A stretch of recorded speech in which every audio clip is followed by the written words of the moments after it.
नमस्कार, मैं हूं अनुराग चड्ढा। इनसाइड विद अनुराग में आपका स्वागत है। दोस्तों, आजम खान की नाराजगी अभी खत्म नहीं हुई है, क्योंकि रिहाई के बाद से ही आजम हर दूसरी पार्टी के नेताओं से मुलाकात तो कर रहे हैं, लेकिन सपाइयों से आजम की दूरी अभी भी लगातार बनी हुई है। आजम के समर्थकों का मानना है कि खान साहब अखिलेश यादव के इर्द गिर्द बने हुए सिस्टम को सीधी चुनौती दे रहे हैं और वो उन सभी नेताओं की सपा से छुट्टी चाहते हैं जिन्होंने आजम से गद्दारी की है या आजम की गैर मौजूदगी में अखिलेश के करीबी बने हैं। दरअसल 23 सितंबर को जब आजम खान जेल से बाहर आए तो उनके करीबी और मुरादाबाद से सपा सांसद रुचिवीरा उन्हें लेने पहुंची, लेकिन सपा की तरफ से कोई दूसरा बड़ा नेता वहां मौजूद नहीं था, जिसके बाद से ही सभी को लगा कि सपा ने आजम को दरकिनार कर दिया है।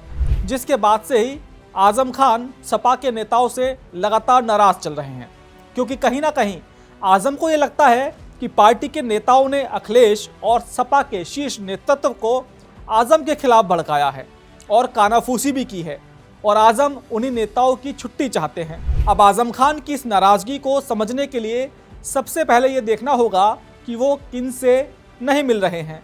इस लिस्ट में सबसे बड़ा नाम है रामपुर के मौजूदा सांसद मौलाना मोहिबुल्लाह नदवी साहब का।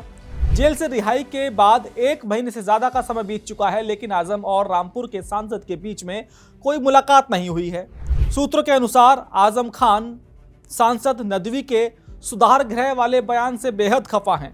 यह नाराजगी इतनी ज़्यादा है कि आजम खान ने एक इंटरव्यू में नाम लिए बगैर कहा था कि रामपुर की जीत तो आजम खान की हार न समझे, बात खराब हो जाएगी। यह सपा के स्थानीय सांसद को एक सीधी राजनीतिक चुनौती है। आजम की नाराजगी सिर्फ रामपुर सांसद तक सीमित नहीं है, वह सपा के 2 और नेताओं से पूरी तरह से खफा बताए जा रहे हैं।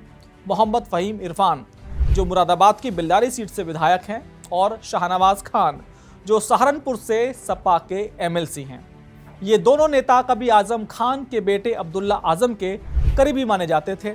आजम खान को शिकायत है कि उनके मुश्किल वक्त में इन नेताओं ने उस तरह से साथ नहीं दिया जिसकी उन्हें उम्मीद थी। विधायक फ़हीम इरफान का एक हालिया सोशल मीडिया पर पोस्ट इस दरार को और गहरा करता है, जिसमें उन्होंने लिखा है, हमें उन पर भरोसा था, उन्हें लगा मैं उनके भरोसे हूँ। एक तरफ जहां आजम सपा के कई नेताओं से दूरी बनाए हुए हैं, वहीं गैर सपा नेताओं से उनकी मुलाकातें सियासी गलियारों में चर्चा का विषय बनी हुई हैं। इस लिस्ट में सबसे पहला नाम है स्वामी प्रसाद मौर्य का। सपा से अलग होकर 2027 के लिए अपनी राजनीतिक जमीन तलाश रहे मौर्य ने आजम खान से मुलाकात की। इस मुलाकात को इसलिए अहम माना जा रहा है क्योंकि बाहर आकर स्वामी प्रसाद मौर्य ने कहा, राजनीति में सब कुछ संभव है।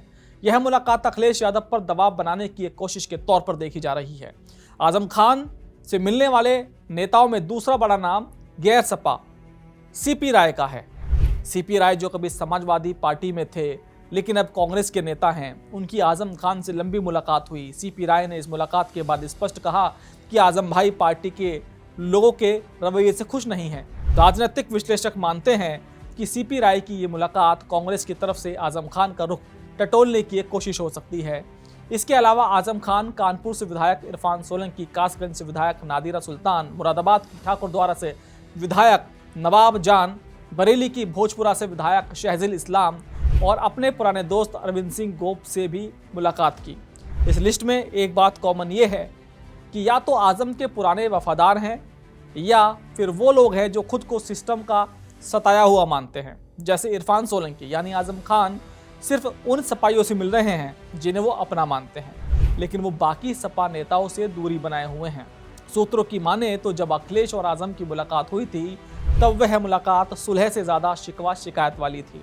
खबरों के मुताबिक आजम खान ने अखिलेश यादव के सामने उन नेताओं की लिस्ट रखी थी जिन्होंने उनके साथ गद्दारी की और रामपुर सांसद को लेकर अपनी नाराजगी भी जाहिर की। और यही अखिलेश यादव का सबसे बड़ा धर्म संकट है। वो पीडीए की बात तो करते हैं, लेकिन एम फैक्टर का सबसे बड़ा चेहरा आज भी आजम खान ही है।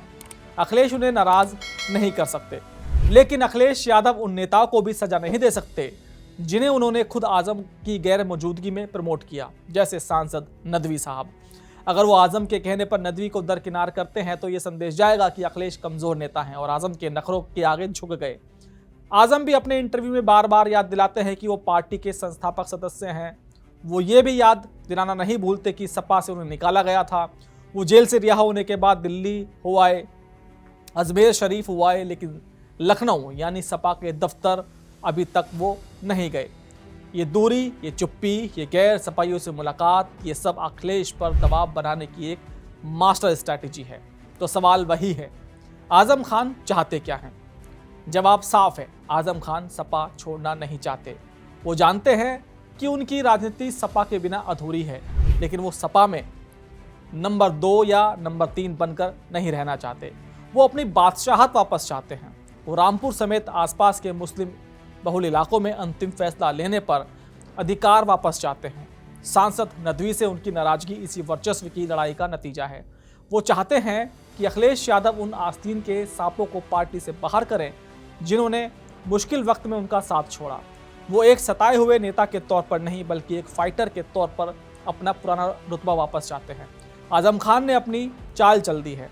उन्होंने वफादारों को करीब बुलाकर और बागियों और विरोधियों से हाथ मिलाकर अखिलेश यादव को एक अल्टीमेटम दे दिया है।